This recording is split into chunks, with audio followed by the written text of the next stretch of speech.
Hello again. Hi, Joe. The God of the Bible is all-wise, His wisdom is perfect. Oh, yeah? God's wisdom is the perfect knowledge your brain can contain. If His wisdom is perfect, then why does He change His mind so much? His wisdom, not your wisdom, not any man's wisdom, but the wisdom of God. And Jesus came and walked this earth to teach us that. Jesus Christ came and walked this earth for every single person and taught us how to live perfectly with each other. I feel like some of us humans have demonstrated more wisdom. And this guy doesn't even seem to know how he created the universe. And, war! You can read. You can read, you can read, you can read, you can read. Yes, indeed, you can read, you can read. Hi, welcome back to ACRP, Atheists Can Read Properly, where a group of small YouTubers have decided to come together and bring down the Cleveland street preacher because it's really not that hard, but it's definitely fun when we're not wanting to kill ourselves. This is the last video in the series, so sit back and watch me try to do everyone justice and finish this guy off. Anyways, let's slow down. Tell us more, Joe. Jesus is the perfection of knowledge in life. He's the Word. He's the Word of God. He is God the Son. He's the wisdom of God manifest in the flesh and taught us perfectly because He never sinned. And He walked this earth, believe it or not, atheists, without a single slave. Right. He did have 12 apostles, though, and he kind of treated them like slaves. Oh, and you may say, well, He didn't have any money. He couldn't afford any slaves. Well, wait a second. Didn't Jesus create money in Matthew chapter 17 so that He and Peter could pay their taxes? You're dumb, aren't you?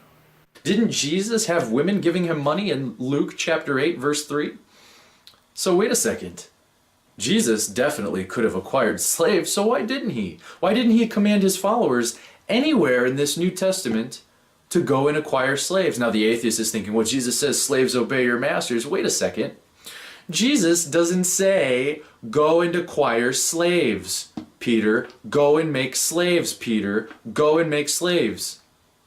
Jesus never commands that. Right, but his father did, and aren't they this... You take this one, Joe.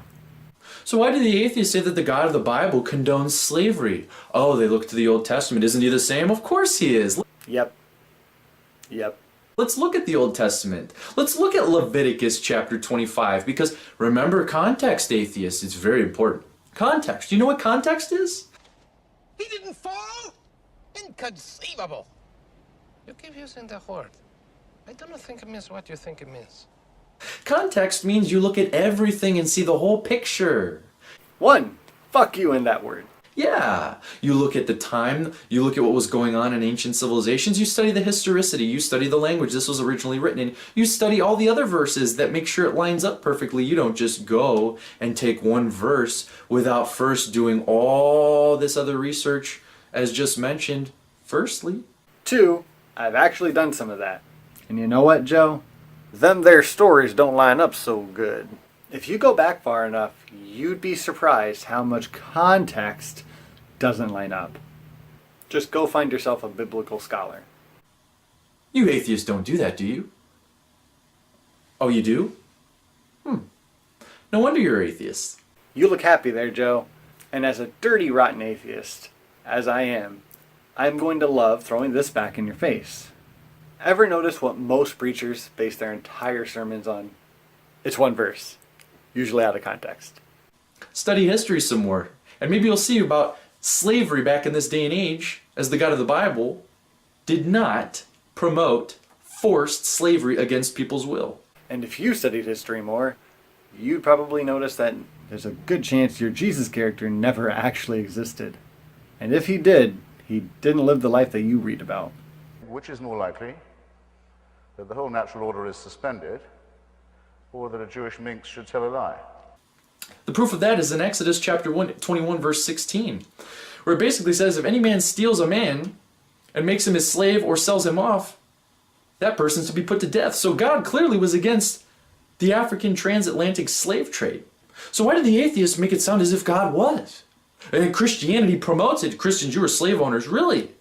Those weren't real Christians in the Confederacy that were doing that. The Nazis weren't real Christians either, right? Right?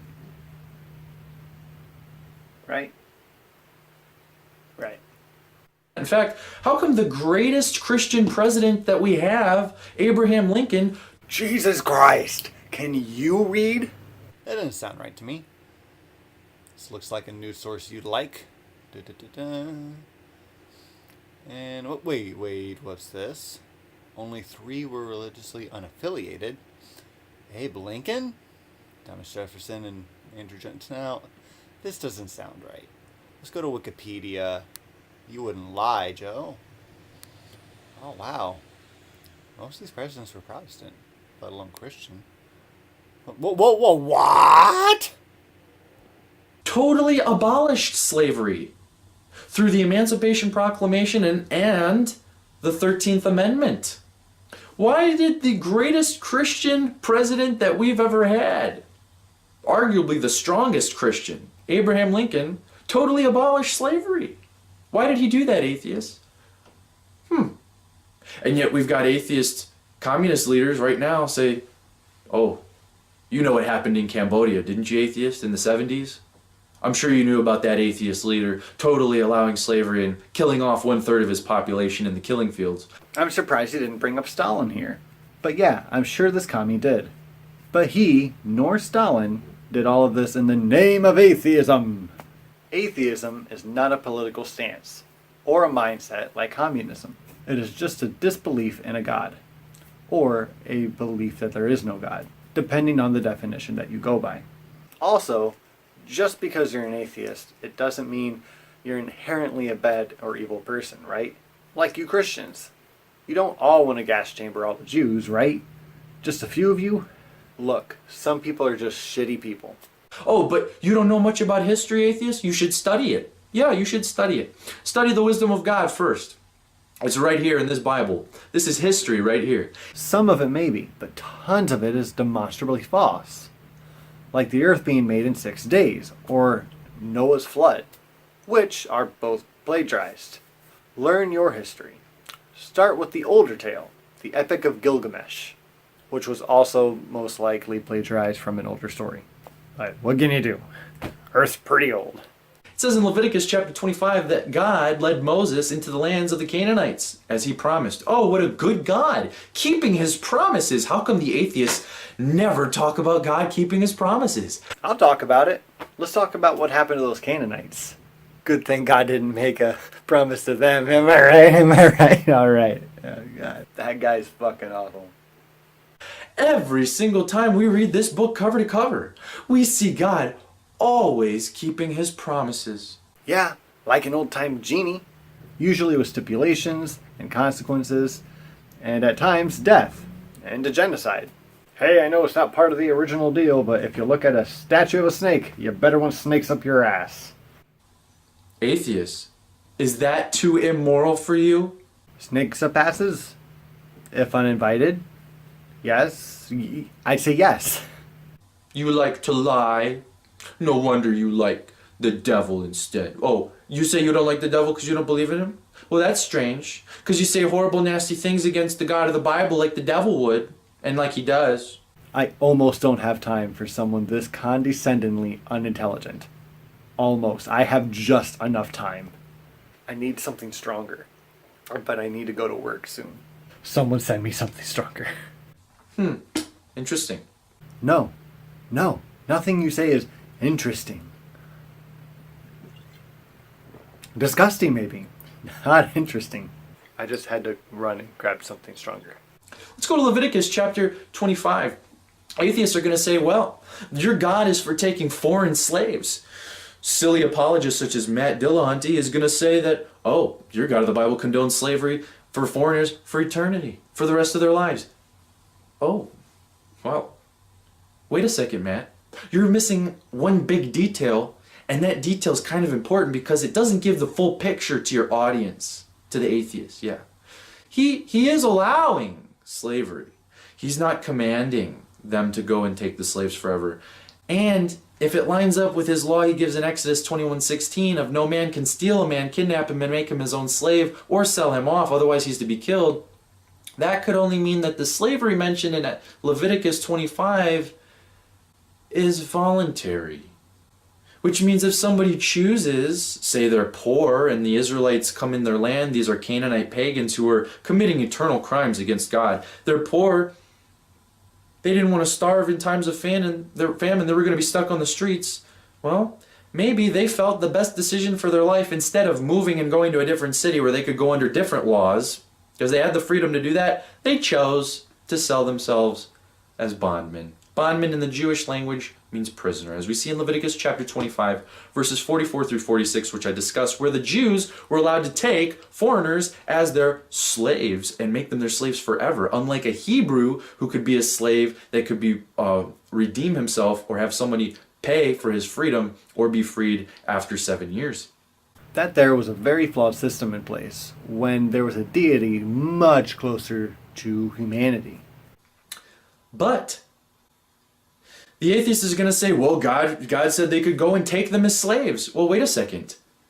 Right here in Leviticus 25, we have the proof. Atheists, we have the proof that God did not command the Jews to go and take all the neighbors and the pagans and the heathen, as he says in verse 44, is to take them as slaves. Not all of them, no. Because we see right here in Leviticus chapter 25, verse 47,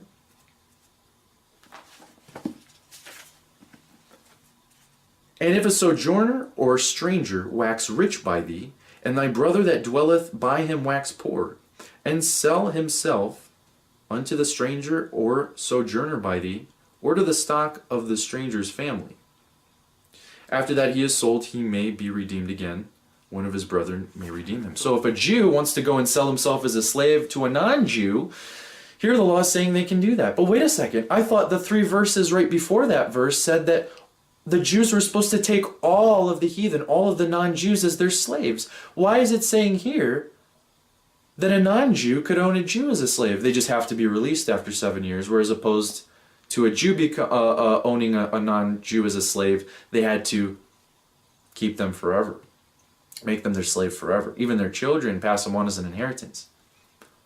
Well, this basically defeats the argument of atheists saying that God commanded all the Jews and Moses to take all the neighboring non-Jews around them and make them their slaves, because clearly there were non-Jews who were actually slave owners themselves. Which means that the slavery here is voluntary. The only thing I want to point out here is the only thing that this charming young apologist left out. You were free to leave after 7 years. But if your master hooked you up with a lady in that time, your wife and kids belong to him. Way to leave that out, shithead. So they stay. And that's why many of them decided to stay a slave. Because their family was under some divine contract to the slave owner. Way to leave that out, you shithead. Now, why would God say to a heathen that they are not allowed to ever be set free, but a Jew could? Well, a Jew worships the one true God. A heathen is someone who sins against God. Kind of like you, atheists. Well, you read that. God is the perfect example of a master race type of dictator. Now, don't flatter yourself, Joe. I already had that one figured out for myself. This was, in a way, their punishment, wasn't it? Just like you'd send somebody to prison for life for a crime that they do, how much more can God give someone a life sentencing of their own for a crime they did against him? Ooh, careful, buddy. You're messing with his free will promise. And you know God can't break his free will promise. Interesting. And you may say, what about the rich people? They're heathen too. How come God didn't do that? Well, how do you know the sins of them were worse than the heathen that were left on the streets? See, sin destroys people. They're left on the streets. God knows better than you and me. Jesus says, it's easier for a camel to go through the eye of a needle than a rich man to enter heaven. So atheists, it's pretty clear right here that God is not commanding the Jews to take all the neighboring non-Jews or foreigners around them as slaves, especially seeing how, right here is proof, some of them were allowed to have slaves. A Jew could sell himself to them. So they all weren't taken as slaves. So that completely defeats your argument. I don't think you have help in this argument at all. There are so many holes that are just begging the question right now. And yet, you're still arguing against the God of the Bible and his perfect wisdom. You're still arguing against Jesus. You're still arguing against history. That one is you! You're arguing against these things as a hypocrite, saying that God condones slavery, slavery, slavery. God permits voluntary slavery. If somebody wants to go and do it, God's going to say, hey, that's not the best will for your life. But if you want to go do that, fine. But Jews, you have to love your neighbors yourself. You want to beat them? You want to beat them? Listen, you get protection for them. If they want to revolt and go against you, you can beat them. But the second you beat them to the point where they lose something such as an eye or a tooth or even blood, you're going to lose them. They're free to go. See, a slave was free, atheists, once their master died or if they were beaten too harshly, because in Exodus chapter 21, the laws protecting slaves wasn't just for Jews, it was actually for anybody. In fact, if a slave owner beat them so hard and killed them, that master was to be killed, it says in Exodus chapter 21, verse 12. Life for life, eye for eye, tooth for tooth. You're an adult. Why does it take an extreme for a justification? You see, but atheists, wait a second. Why don't you go to China? Yeah, atheists, why don't you go to China? It's an atheist regime over there. Yeah, it's an atheist regime. Their norm for religion over there is actually Confucianism, or Taoism, or even Buddhism. Many of them are religious, which is not the same as what you're painting them to be. They are actually still very spiritual, like watch a movie. And you know what they have in China? They have a form of slavery. Most certainly, yes, in the factories, for workers. Even kids under the age of 16, working harshly for 16 hours a day, 28 days a week, no pay sometimes until the end of the year. And if they were misbehaving, they're beaten by their factory managers. Yeah, again, there are just really shitty people out there. Atheists, humanists, just decent people don't condone this kind of thing. Also, take a look at this graph of U.S. convicts in prisons. Shitty people just everywhere, I tell ya. Atheists, do you purchase anything made in China? Oh, so you're supporting that form of slavery, aren't you? You're keeping it going. My mother had a grandmother that asked her one time, have you ever borrowed anything out of your mother's purse? My mom said yes. Her grandmother said, then you're a thief. I thought that story of bullshit was relevant on the count of you're a scummy asshole. Interesting. How come you don't make a bunch of videos against the regime of China? Why don't you make some more videos on why the U.S. should have been more involved in Aleppo? No? Be a dick then. Maybe there's a few here and there, but nothing compared to you going against the God of the Bible and saying he's for slavery when you yourselves are for a form of slavery. Why don't you go to China, kidnap a kid, bring him to your house, and have him make your shoes and your clothes in your own house? Why don't you do that? Oh, but you're against the God of the Bible for having foreigners allowed as slaves if they willingly choose to for the Jews, and yet you have no problem allowing a foreign nation and foreigners, in a sense, being your slaves for just tiny pennies per day.